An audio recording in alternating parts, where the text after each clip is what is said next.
Hello students, कैसे हैं आप सब? होप सब अच्छे होंगे।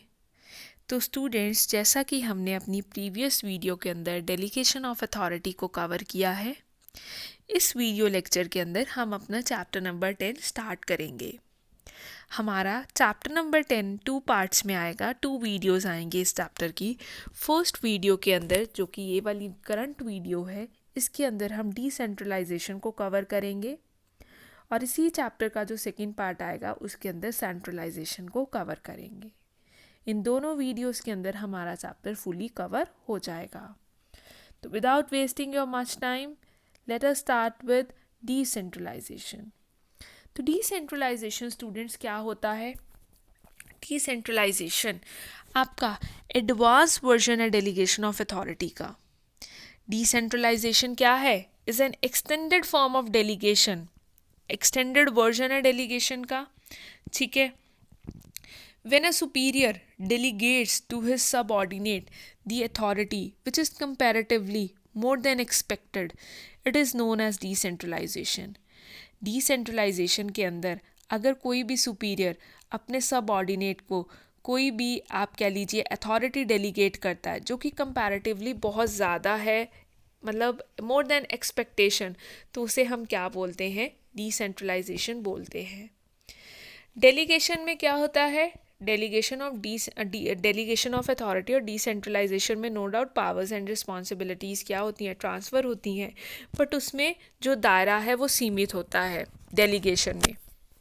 बट डिसेंट्रलाइजेशन में जो दायरा है वो क्या हो जाता है? बढ़ जाता है। डिसेंट्रलाइजेशन का मतलब क्या है? It refers to the importance of, ये डिसेंट्रलाइजेशन क्या होती है? It refers to the importance of the subordinates by decentralizing authority and responsibility in the entire organization due to the entire organization down to the lowest level. इसके अंदर हम क्या कर देते हैं? सबऑर्डिनेट्स की इम्पोर्टेंस को इंक्रीज़ कर देते हैं। कैसे इंक्रीज़ कर देते हैं? डिसेंट्रलाइज करके। किसको? अथॉरिटी को और रिस्पॉन्सिबिलिटी को इंटायर ऑर्गेनाइजेशन के अंदर। ये एक एक्सटेंडेड वर्जन है डेलीगेशन का, और जब सुपीरियर डेलीगेट करता है सबऑर्डिनेट को तो ये मोर देन एक्सपेक्टेशन होती है। That means comparatively larger enough as compared with the delegation of authority. Clear हो गया स्टूडेंट्स? ये था मीनिंग। मतलब यहाँ पर भी ट्रांसफ़र तो हो रही है, डेलीगेशन में जो दायरा होता है वो कम होता है, लेकिन डिसेंट्रलाइजेशन में जो दायरा है वो क्या हो जाता है? बढ़ जाता है। क्लियर हो गया स्टूडेंट्स? अब यहाँ पर हम डिसेंट्रलाइजेशन की क्या करेंगे? डेफिनेशन करेंगे अकॉर्डिंग टू हेनरी फ्योल। जो हमारी डिसेंट्रलाइजेशन की डेफिनेशन है दैट इज़ लाइक दिस। कैसे है वो करते हैं। Everything that goes to increase the importance of the subordinate, कोई भी चीज़ जो हम कर रहे हैं जिसकी वजह से सबऑर्डिनेट्स की जो इम्पॉर्टेंस है वो इंक्रीज़ होती है, that is known as decentralization. And everything which goes to reduce is centralization. Students, यहाँ पर इन्होंने decentralization और centralization जो दोनों का मीनिंग है वो दोनों का मीनिंग यहाँ पर क्लियर किया है। डिसेंट्रलाइजेशन में सब ऑर्डिनेट्स की जो इम्पोर्टेंस है वो क्या हो जाती है? इंक्रीज़ हो जाती है। लेकिन जो सेंट्रलाइजेशन होता है वो रिवर्स होता है। इसके अंदर जो सब ऑर्डिनेट्स हैं इनकी जो इम्पोर्टेंस है वो क्या हो जाती है? रिड्यूस। वो कैसे रिड्यूस? क्योंकि इसके अंदर हम सारे के इम्पॉर्टेंट डिसीजंस सुपीरियर ही लेता है, लेकिन डिसेंट्रलाइजेशन के अंदर जो सारे डिसीजंस हैं, मैक्सिमम डिसीजंस, वो क्या कर दिए जाते हैं? डेलीगेट कर दिए जाते हैं सब ऑर्डिनेट्स के हैंड्स में। चलिए कुछ एक करेक्टरिस्टिक्स पढ़ते हैं किसकी? डिसेंट्रलाइजेशन की। First one is it is an extended form of delegation. ये डेलीगेशन ऑफ अथॉरिटी के एक्सटेंडेड वर्जन है। It gives the importance to the role of subordinates, subordinates के रोल को इम्पोर्टेंस मिलती है।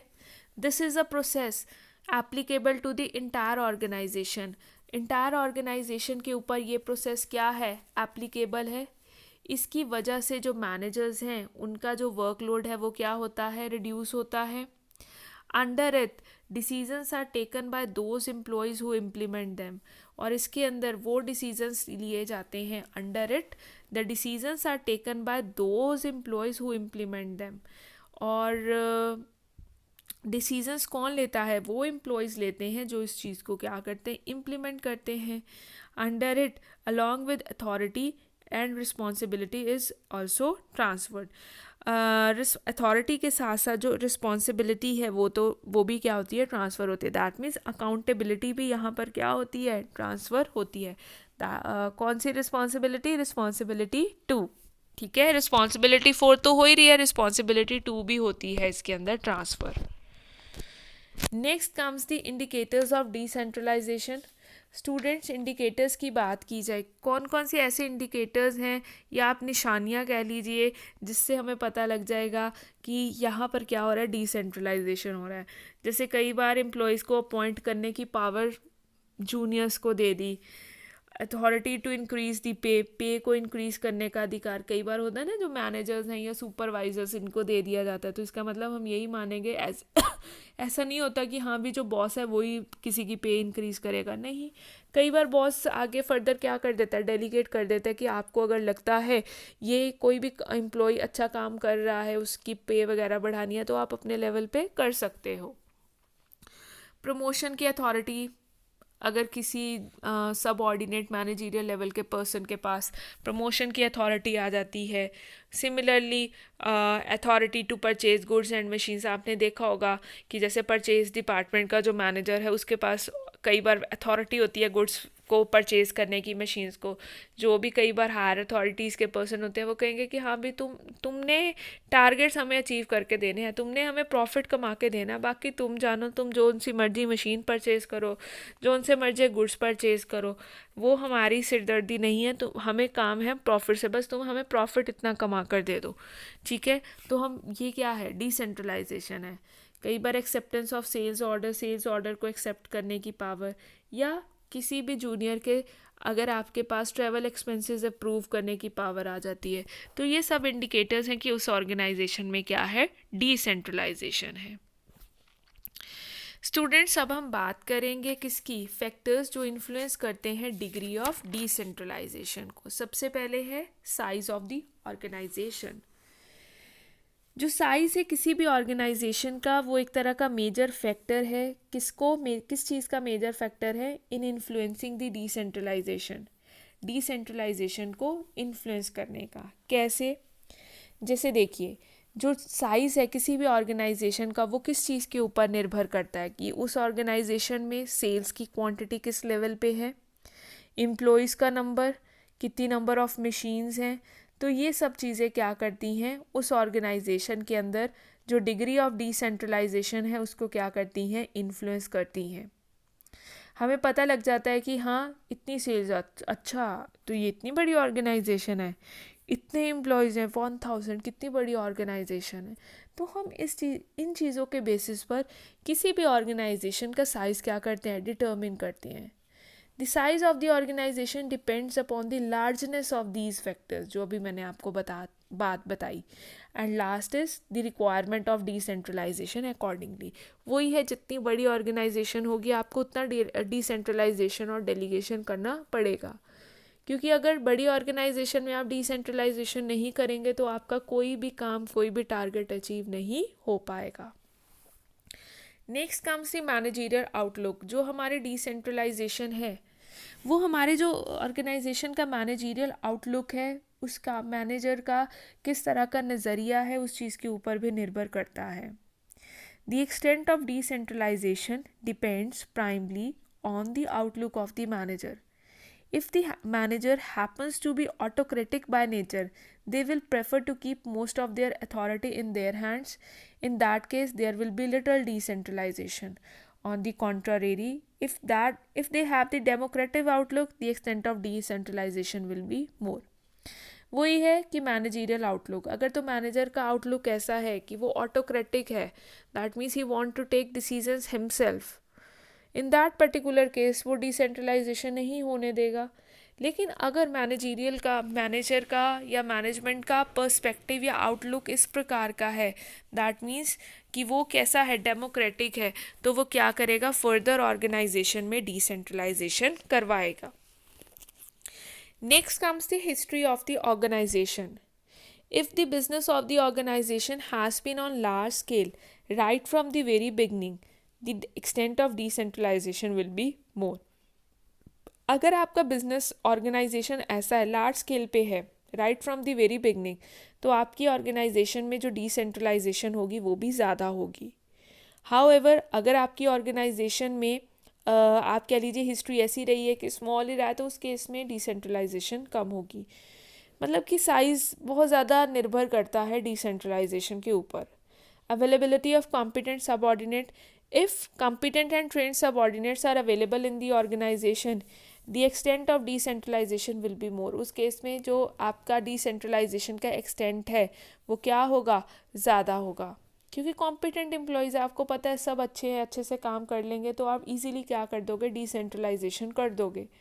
बट अगर आपको लगता है कि आपकी ऑर्गेनाइजेशन में इनकम्पिटेंट एम्प्लॉयज़ हैं, उस पर्टिकुलर केस में क्या होगा कि आप डिसेंट्रलाइजेशन करने से हिचकिचाएंगे. Next comes the control technique. If good control technique has been adopted in the organisation, the superiors will be willing for decentralisation because there is little possibility of taking a wrong decision in the presence of good control technique. अगर आपकी organisation में एक good controlling technique है तो आप easily decentralisation और delegation करेंगे, क्योंकि आपको पता है कि जो चांसेस हैं रॉन्ग डिसीज़न को लेने के वो क्या हैं, पॉसिबिलिटी है जो रॉन्ग डिसीज़न को लेने की वो क्या है, कम है, क्योंकि आपकी ऑर्गेनाइजेशन में एक गुड कंट्रोलिंग टेक्निक अवेलेबल है. Next is riskiness of decision. अगर if the number of decision involving risk is more, there will be less tendency toward decentralisation on the part of top manager. अगर जो number of decisions हैं involving risk is more, there will be less tendency toward decentralisation on the part of top manager. अगर जो number of decision है जिसके अंदर risk बहुत ज़्यादा है, तो उस केस में डिसेंट्रलाइजेशन कम होगा, क्योंकि रिस्क ही उन केसेस में ज़्यादा है उन डिसीज़न में. तो जो टॉप एम्प्लॉयज़ होंगे वो कहेंगे कि हाँ भी ये जो डिसीज़न है हम खुद ही लें, वो ज़्यादा बेटर है एज़ कम्पेयर्ड विद दी कि रिस्की डिसीजंस हम सबऑर्डिनेट्स के हाथ में सौंप दें.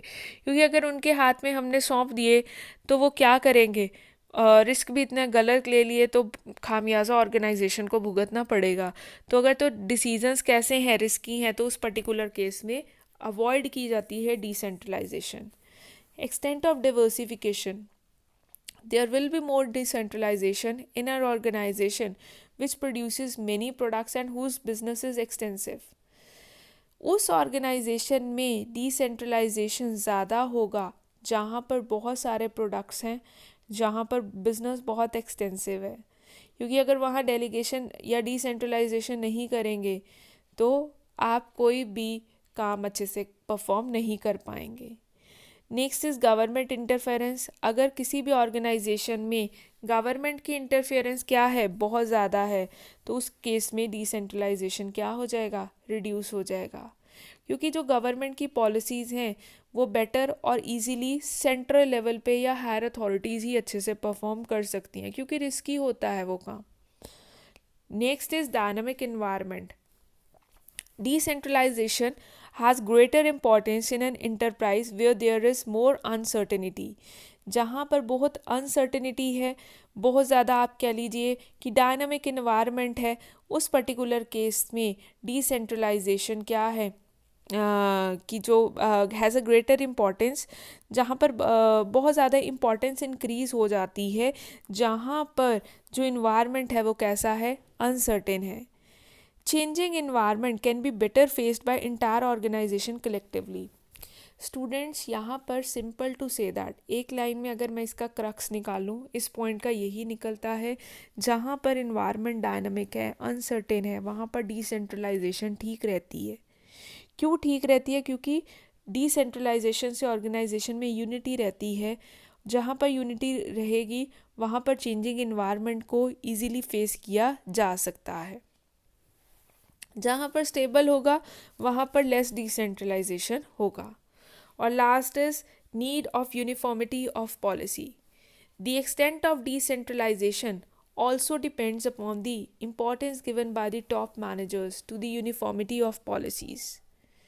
और जो एक्सटेंट है डिसेंट्रलाइजेशन का किस चीज़ के ऊपर और निर्भर करता है कि टॉप मैनेजर्स ने कितनी इम्पोर्टेंस दी है to the uniformity of the employees policies. If the uniform policies are needed in respect of all the department, the extent of decentralization will be less. सही बोला है बिल्कुल कि जहाँ पर आपको यूनिफॉर्म सा चाहिए, सब जगह सेम चीज़ हो, यूनिफॉर्म पॉलिसीज़ हो, वहाँ पर आप डिसेंट्रलाइजेशन नहीं करेंगे. क्यों नहीं करेंगे डिसेंट्रलाइजेशन?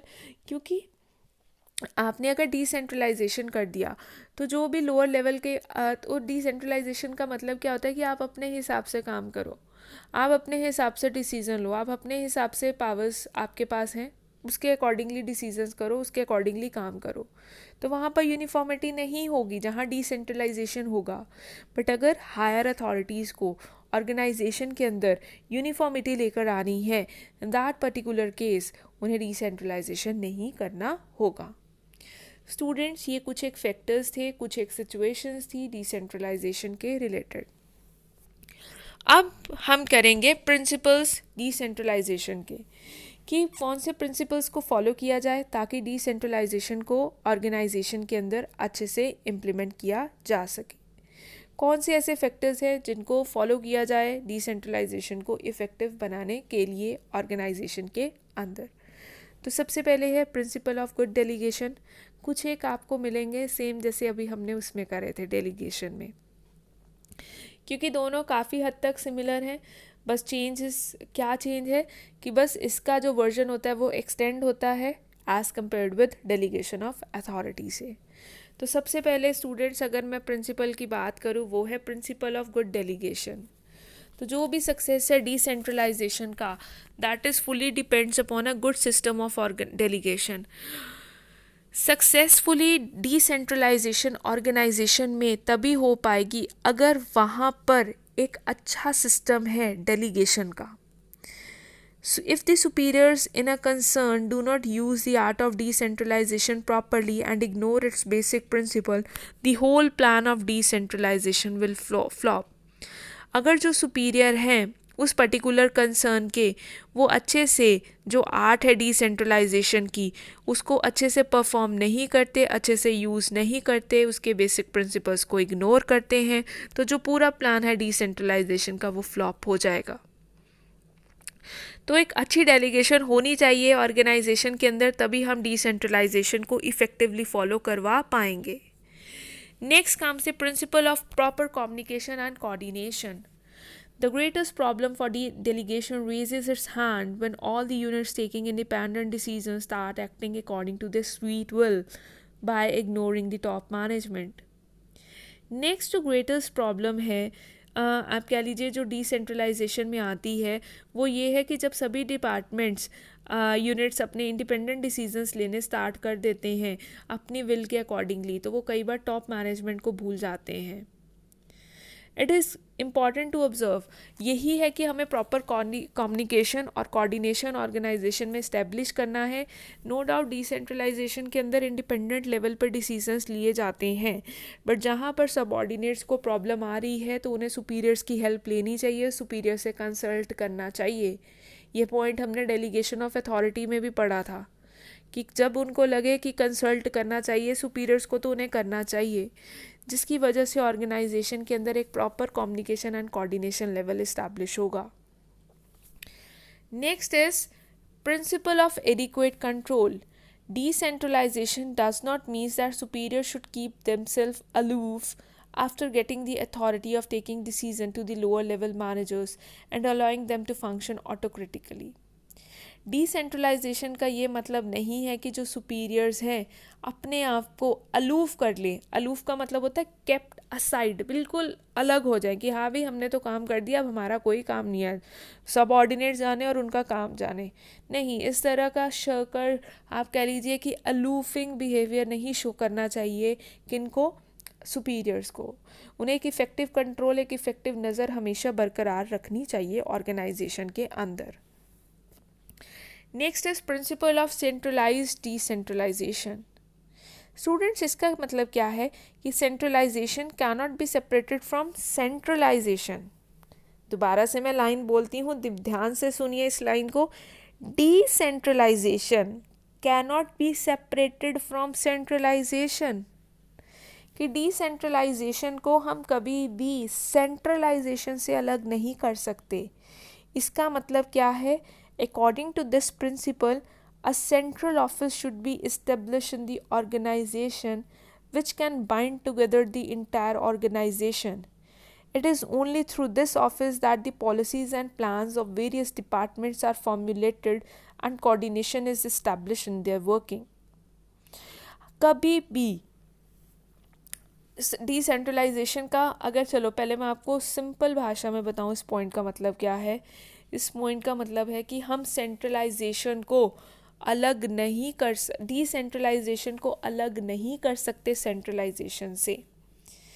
अगर एक ऑर्गेनाइजेशन के अंदर मुझे डिसेंट्रलाइजेशन अच्छे से परफॉर्म करना है तो थोड़ा एक इफ़ेक्टिव कंट्रोल होना चाहिए, एक सेंट्रलाइज्ड होना चाहिए। अब एक ऑर्गेनाइजेशन में हर काम सपोज डिसेंट्रलाइजेशन हो गया तो वो कहते हैं कि सेंट्रलाइजेशन भी साथ में होना चाहिए। एक हेड ऑफिस ज़रूर क्रिएट होना चाहिए जहाँ पर सारी ऑर्गेनाइजेशन की पॉलिसीज़ वगैरह फॉर्मुलेट हो रही हैं। वो पॉलिसीज़ को आगे परफॉर्म करना, डेलीगेट करना, लोगों से काम करवाना, वो डिसेंट्रलाइजेशन का पार्ट है। सेंट्रलाइजेशन का पार्ट है कि कॉमन पॉलिसीज़ बननी चाहिए। इस तरह से तो कोई भी जो ओवरऑल ऑब्जेक्टिव है, अगर ये चीज़ नहीं होगी तो जो ओवरऑल ऑब्जेक्टिव है ऑर्गेनाइजेशन का वो अचीव नहीं हो पाएगा। Next is principle of proper motivation. Time to time employees को मोटिवेट करते रहना चाहिए, सुपीरियर्स को, सबऑर्डिनेट्स को मोटिवेट करते रहना चाहिए, जिसकी वजह से अच्छे से डिसेंट्रलाइजेशन ऑर्गेनाइजेशन के अंदर परफॉर्म हो पाएगा। और last is principle of minimum interference. Superiors की मिनिमम इंटरफेरेंस होनी चाहिए सबऑर्डिनेट के काम के अंदर। नो डाउट एक इफ़ेक्टिव कंट्रोलिंग सिस्टम हमेशा मेंटेन रहना चाहिए, बिल्कुल ढील भी नहीं दे देनी चाहिए, बट इंटरफेरेंस क्या होनी चाहिए? कम होनी चाहिए। इंस्टिगेट नहीं करते रहना चाहिए हर समय। स्टूडेंट्स, ये थे कुछ एक प्रिंसिपल्स डिसेंट्रलाइजेशन के। अब हम पढ़ते हैं एडवांटेजेस या इम्पोर्टेंस किसकी? डिसेंट्रलाइजेशन की। तो सबसे पहले हम बात करते हैं एडवांटेजेस की और जो भी इम्पोर्टेंस है डिसेंट्रलाइजेशन की। तो सबसे पहली जो इम्पोर्टेंस आती है कि it relieves the top executives of excessive workload, कि ये टॉप जो एम्प्लॉयज़ हैं, टॉप लेवल एम्प्लॉयज़ हैं, उनको क्या कर देते हैं? रिलीव कर देते हैं एक्सेसिव वर्कलोड से। कैसे रिलीव कर देते हैं? क्योंकि डिसेंट्रलाइजेशन के अंदर जो डेली मैनेजरियल वर्क है वो किनको असाइन हो जाता है? सबऑर्डिनेट्स को। जब सबऑर्डिनेट्स को असाइन हो गया काम तो वो क्या करेंगे? उस काम को अच्छे से परफॉर्म करेंगे। क्लियर हो गया? फैसिलिटी इन डाइवर्सिफिकेशन, इसके अंदर क्या होगा? It cannot be denied that the control exercise by one individual is the best one, but it has limitations. Limitation here to refers to the size of business. It means that so long as the size of business is small, it can be run efficiently by centralizing. But if the quantity of the product produced in the enterprises increases, centralized control cannot be helped. अब देखिए, ये बात अभी हमने पहले भी discuss की है कि सपोज़ अगर बिज़नेस डाइवर्सिफाइड है, दैट मीन्स वो बहुत सारे प्रोडक्ट्स में क्या कर रहा है? डील कर रहा है, तो उस केस में हमें डिसेंट्रलाइजेशन ही करना पड़ेगा। अगर तो बिज़नेस स्मॉल लेवल का था, उसमें सेंट्रलाइजेशन अच्छे से परफॉर्म हो सकती थी, बट अगर बिज़नेस लार्ज स्केल का है तो वहाँ डिसेंट्रलाइजेशन के बिना आपका काम नहीं चलेगा। तो डिवर्सिफिकेशन में फैसिलिटेट करता है decentralization. Next is managerial development. Managerial development में भी डिसेंट्रलाइजेशन की क्या है? इंपॉर्टेंस है। कैसे? Decentralization means giving authority to the subordinate up to the lower level to take decisions regarding their work. In this way, the opportunity to decision adds to the knowledge and experience of the managers at all the levels. It can therefore be asserted that this arrangement serves the purpose of training. Students, decentralization का मतलब क्या होता है? कि subordinates को authority दे देना from top to bottom, ताकि वो डिसीजंस ले सकें अपने काम के लिए। इसकी वजह से उन्हें अपॉर्चुनिटी मिल जाती है कि जो वो डिसीजंस ले रहे हैं, ठीक है, इनसे उनकी नॉलेज, उनकी एक्सपीरियंस सब कुछ इंक्रीज़ होता है एंड ओवरऑल मैनेजरियल लेवल पे उनकी डेवलपमेंट होती है। मोराल ऑफ एम्प्लॉयज़ इंक्रीज़ होता है क्योंकि अब उनके पास क्या आ जाती है, पावर आ जाती है। उन्हें लगता है कि अब हमें इम्पॉर्टेंट हिस्सा ऑर्गेनाइजेशन का माना जा रहा है, जिसकी वजह से उनका जो मोराल है दैट वो क्या हो जाता है, बूस्ट अप हो जाता है। क्विकर एंड बेटर डिसीजंस लेने में क्या करता है, ये हेल्प करता है। तो जो बर्डन है मैनेजरियल डिसीजंस का, that does not lie on a few individual, it gets divided among various person and thus helps in taking quick and good decisions.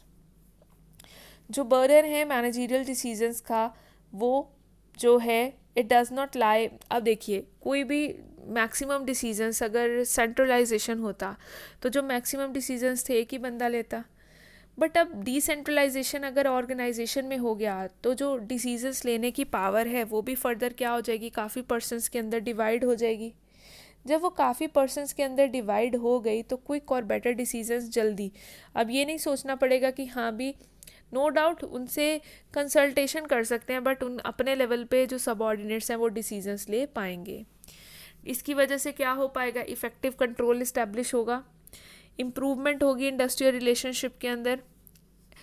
Next is initiatives increase होंगे। Initiatives increase कैसे होंगे students, because of the lack of adequate authority the subordinates do not pay attention to the problems confronting them in their working areas and not they try to understand them. Under decentralization, all the units have sufficient authority. It makes the unit manager alert towards the problem that confront him and he makes effort to find out the early solution. अगर देखो students authority वगैरह नहीं दी हुई हमने subordinates को, तो अगर कोई भी प्रॉब्लम उन्हें फेस होती है या कुछ भी होता है वो इतनी उसको टेंशन भी नहीं देंगे, क्योंकि उन्हें पता है ये हमारा काम नहीं है। हमारे अगर किसी आसपास के मतलब डिपार्टमेंट में भी हो रही है तो हम लीस्ट बॉदर रहेंगे। बट अगर अथॉरिटी दे दी, पावर दे दी, रिस्पॉन्सिबिलिटी दे दी, तो फिर वो बहुत अच्छे से ड्यूटीफुल मैनर में वो काम करेंगे। अगर कोई प्रॉब्लम आ भी गई है तो वो कोशिश करेंगे कि उसको किस तरह से रिमूव किया जा सके, ठीक है। तो इसकी वजह से बेटर इंडस्ट्रियल रिलेशंस क्या होंगे, इनिशिएटिव क्या होगा, इंक्रीज होगा। Next is formation of profit centers. Profit center का मतलब क्या है यहाँ पर कि the various units establish under decentralization can be consider separate profit centers. By preparing a separate profit and loss account individual profit can be known. देखो students, decentralization की वजह से हम ऑर्गेनाइजेशन में डिफरेंट क्या कर पाएंगे, प्रॉफिट सेंटर्स क्रिएट कर पाएंगे। जैसे मैंने ऑर्गेनाइजेशन में डिसेंट्रलाइजेशन कर दिया, ये ए डिपार्टमेंट है, ये बी डिपार्टमेंट, मतलब सारे काम में मैंने क्या कर दिए, डिफरेंट डिपार्टमेंट्स में डिवाइड कर दिए। इसमें एक्स बंदा रिस्पॉन्सिबल है, इसमें वाई, इसमें जेड, इसमें सी बंदा रिस्पॉन्सिबल है, ठीक है। यहाँ पर ये सारे के सारे क्या है, ये इंडिविजुअल लेवल पे मैंने क्या करनी है, प्रॉफिट सेंटर्स क्रिएट करनी है, सेपरेट यूनिट्स क्रिएट करनी है। ये डिपार्टमेंट अपने प्रॉफिट के लिए क्या होगा, जिम्मेदार होगा। कितना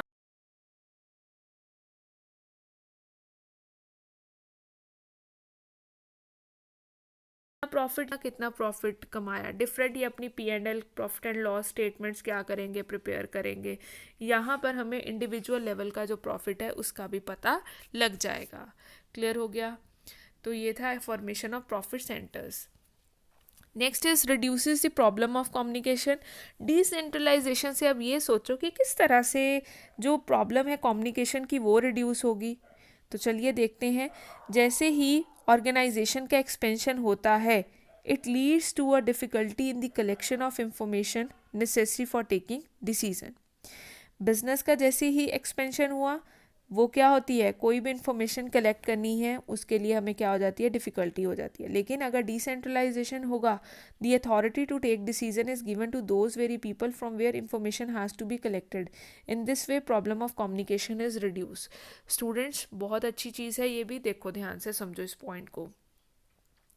रिड्यूसेस कैसे होगा कम्युनिकेशन, देखो अगर तो क्या है, बिजनेस का एक्सपेंशन हो गया, बिजनेस क्या हो गया, एक्सपैंड हो गया, लेकिन अभी उसके अंदर क्या है, सिर्फ सेंट्रलाइजेशन ही है। मतलब कि कुछ एक लोगों ने ही सब डिसीज़न लेने, तो उन्हें प्रॉब्लम होगी क्योंकि इन्फॉर्मेशन किसी और के पास है, कोई भी चीज़ की जानकारी किसी और के पास है, डिसीज़न किसी और को लेना है, समझ गए। तो उन्हें इन्फॉर्मेशन कलेक्ट करने में ही क्या होगी, दिक्कत होगी। लेकिन अगर देखो बिजनेस हमने क्या कर दिया है, एक्सपैंड है, उसके अंदर हम क्या ले आए हैं, डिसेंट्रलाइजेशन भी ले आए। डिसेंट्रलाइजेशन से हम उन्हीं पर्सनस को क्या देंगे, अथॉरिटी देंगे जिनके पास क्या है, इंफॉर्मेशन है। तो उन्हें इन्फॉर्मेशन कहीं से लेनी पड़ेगी नहीं, क्योंकि उनके पास सारा का सारा सामान पहले ही रेडीली अवेलेबल है, जिसकी चीज़ के रिलेटेड भी उन्हें डिसीज़न लेने हैं, जिसकी वजह से जो प्रॉब्लम है इफ़ेक्टिव कम्युनिकेशन की, वो क्या हो जाती है, सॉल्व हो जाती है। और लास्ट क्या पॉइंट है स्टूडेंट्स, एक्सपेंशन ऑफ मार्केट। एक एंटरप्राइज जो डिसेंट्रलाइजेशन को क्या करता है, अडॉप्ट करता है, वो इजीली मार्केट को एक्सपैंड कर सकता है, ठीक है। क्योंकि under this arrangement a branch manager is given all authority regarding decision. By using this authority the branch managers solve their local problems themselves. यहाँ पर हम इंडिविजुअल लेवल पे क्या कर देते हैं, अथॉरिटीज़ ट्रांसफ़र कर देते हैं, जिसकी वजह से अगर कुछ भी इंडिविजुअल लेवल पे प्रॉब्लम आती है तो उन्हें वेट नहीं करना, वो अपने लेवल पे उस प्रॉब्लम को क्या करेंगे, सॉल्व कर लेंगे, जिसकी वजह से जो मार्केट का ईजिली वो मार्केट में एक्सपैंड कर पाएंगे। स्टूडेंट्स, ये थी कुछ एक एडवांटेजेस डिसेंट्रलाइजेशन की। अगर किसी चीज़ के प्रॉस हैं तो उसके कॉन्स भी हैं। So same is the case with decentralization too. तो अब फटाफट से इसकी लिमिटेशंस का क्विक रिव्यू लेते हैं। क्या क्या डिसएडवांटेजेस हैं डिसेंट्रलाइजेशन की, dependence on the stability of the employees, कि डिसेंट्रलाइजेशन के अंदर जो सक्सेस है किसी भी ऑर्गेनाइजेशन का, वो इंटायरली किसके ऊपर डिपेंड करता है, सबऑर्डिनेट्स की एबिलिटी के ऊपर। Subordinates have the authority to take important decisions along with the authority to take decisions on the work of daily routine. If subordinate prove incapable, the enterprise may have to pay heavy price for it. Decentralization के अंदर देखो सारे का सारा success किसके कंधों के ऊपर निर्भर है, सबऑर्डिनेट की एबिलिटी के ऊपर। सबऑर्डिनेट्स को नो डाउट हमने अथॉरिटी दी है कि वो इम्पॉर्टेंट डिसीजंस ले लें, ठीक है। उन्हें और भी कई बार काफ़ी काम करने पड़ते हैं, कई बार वो क्या हो जाते हैं, कुछ काम अच्छे से परफॉर्म नहीं कर पाते, जिसकी वजह से अनस्टेबल हो जाते हैं। अनस्टेबल हो गए तो ऑब्वियस सी बात है खामियाजा किसको भुगतना पड़ेगा, ऑर्गेनाइजेशन को। लैक ऑफ कॉपरेशन, हमने बोला तो है कि कंसल्टेशन कर लेनी चाहिए कई बार सुपीरियर्स के, लेकिन कई बार क्या हो जाता है कि वो नहीं करते, कॉपरेशन लेवल नहीं होता, इफेक्टिव कम्युनिकेशन नहीं हो पाती उनकी सुपीरियर्स के साथ, जिसका खामियाजा ऑटोमेटिकली किसको भुगतना पड़ता है, ऑर्गेनाइजेशन को। Lack of uniformity in decisions, decentralization के अंदर इंडिपेंडेंट यूनिट्स क्या हो जाते हैं, क्रिएट हो जाते हैं, ठीक है। That is why sometimes completely opposite decisions are taken in different departments to handle a similar problem. और इसकी वजह से क्या होता है, किसी भी एक कोई सिमिलर प्रॉब्लम भी आई है उसको सॉल्व करने के लिए ऑपोजिट डिसीजंस ले लिए जाते हैं, यूनिफॉर्मिटी नहीं होती, एंड ओवरऑल खामियाजा किसको भुगतना पड़ता है, ऑर्गेनाइजेशन को। डिसेंट्रलाइजेशन क्या है, कॉस्टली सेटअप भी है, इंडिविजुअल यूनिट्स क्रिएट करने is not an easy task, economic burden बहुत इंक्रीज़ हो जाता है। तो जो ऑर्गेनाइजेशन के पास अच्छे स्ट्रॉन्ग इकोनॉमिक रिसोर्सेज हैं वो ही इसको ईजिली इम्प्लीमेंट करवा सकते हैं। Lack of experts guidance at decision making centers, suppose हमने डिसेंट्रलाइजेशन कर तो दिया, लेकिन जो डिसीजन मेकिंग सेंटर्स बने, ठीक है, उनके पास कई बार एक्सपर्ट्स होते नहीं हैं, इनकैपेबल हैं या फ्रेशर्स हैं, तो कई बार वो एक्सपर्ट डिसीजंस नहीं ले पाते। और last is lack of control, जो सुपीरियर्स हैं they become slack after giving responsibility to other people, slack हो जाते हैं, रिलैक्स हो जाते हैं, उन्हें पता है हमने काम डेलीगेट कर दिया, डिसेंट्रलाइजेशन कर दिया, तो अब हमारा कोई भी रिस्पॉन्सिबिलिटी नहीं है, क्योंकि इसके अंदर ऑटोमेटिकली जो रिस्पॉन्सिबिलिटी टू है या जिसको अल्टीमेट रिस्पॉन्सिबिलिटी बोलते हैं डिसेंट्रलाइजेशन में, वो भी ट्रांसफ़र हो जाती है। जो ये केयरलेस बिहेवियर है वो क्या करता है, पूरी ऑर्गेनाइजेशन को खोखला सा कर देता है, and everybody tends to be autocratic, हर बंदा अपने लेवल पे ऑटोक्रेटिक बन जाता है, इंडिविजुअल लेवल आ जाता है, as a whole organization level नहीं आता, जिसका खामियाजा ऑटोमेटिकली भुगतना किसको पड़ता है, ऑर्गेनाइजेशन को।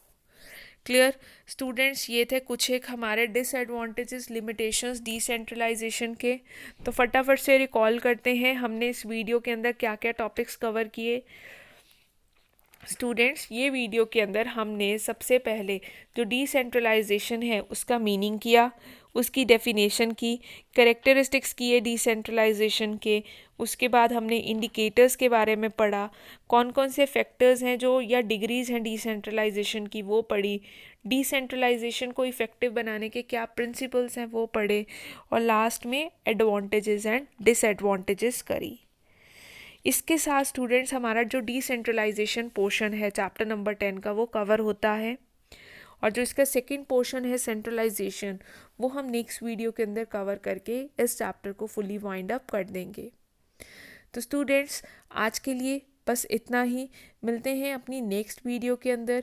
Till then, happy learning and keep revising.